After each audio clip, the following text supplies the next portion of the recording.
अस्सलाम वालेकुम everyone, welcome to my channel खुदा से मोहब्बत। नाजरीन, आज हम लाए हैं आपके लिए निहायत ही खूबसूरत अक़वाल। अगर खुदा की जन्नत चाहते हो तो इसके बंदों की ज़िंदगी जहन्नुम बनाना छोड़ दो, और यही दीन का खिलासा है। गुनाहगार की आजिज़ी इबादत गुजार के गरूर से बेहतर है।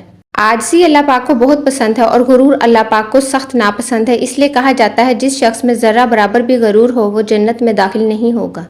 मुसलमानों के ज़वाल की वजह इबादत में कमी नहीं बल्कि दीन को इबादत तक महदूद रखना है। लिहाजा दीन को सिर्फ इबादत तक महदूद ना रखें, इस पर अमल भी करें।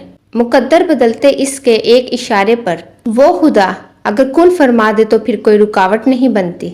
मेरे रब का फरमान है, किसी को तकलीफ देकर अपनी खुशी की दुआ मत करना, लेकिन अगर किसी को एक पल की खुशी देते हो तो अपनी तकलीफ की फिक्र मत करना। अल्लाह पाक आप तमाम लोगों की तकलीफों को दूर फरमाए, आमीन। दुनिया में सबसे ज्यादा लिखी जाने वाली किताब हमारा नामा माल है, और रोज़े क़यामत सबसे ज़्यादा पढ़ी जाने वाली किताब भी हमारा नामा माल ही होगी। अपनी इस किताब के मुसन्निफ आप खुद हैं, लिहाजा इस पर मेहनत कीजिए।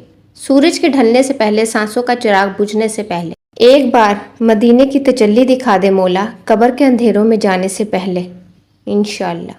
मरने के बाद हर एक को अल्लाह की तरफ लौटना है, लेकिन खुशकिस्मत हैं वो लोग जो ज़िंदगी में अल्लाह पाक की तरफ लौट जाते हैं।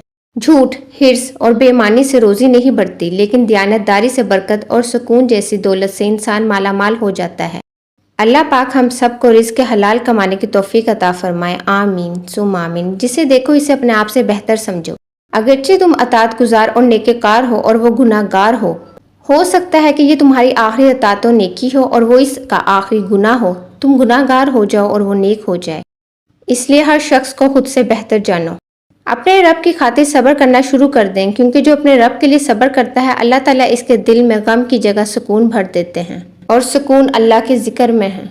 कुरान का सफ़र आपकी इबादत को हर दिन बेहतर करता है, आपके इखलाक को बेहतर करता है, आपको रब्बिल आलमीन की मोहब्बत और कुर्बत अता करता है, आपके सवालों के जवाब देता है, आपके हर गम पर तसल्ली देता है, आपको रिश्ते निभाना सिखाता है, आपको मुश्किल में बहादुर बनना सिखाता है।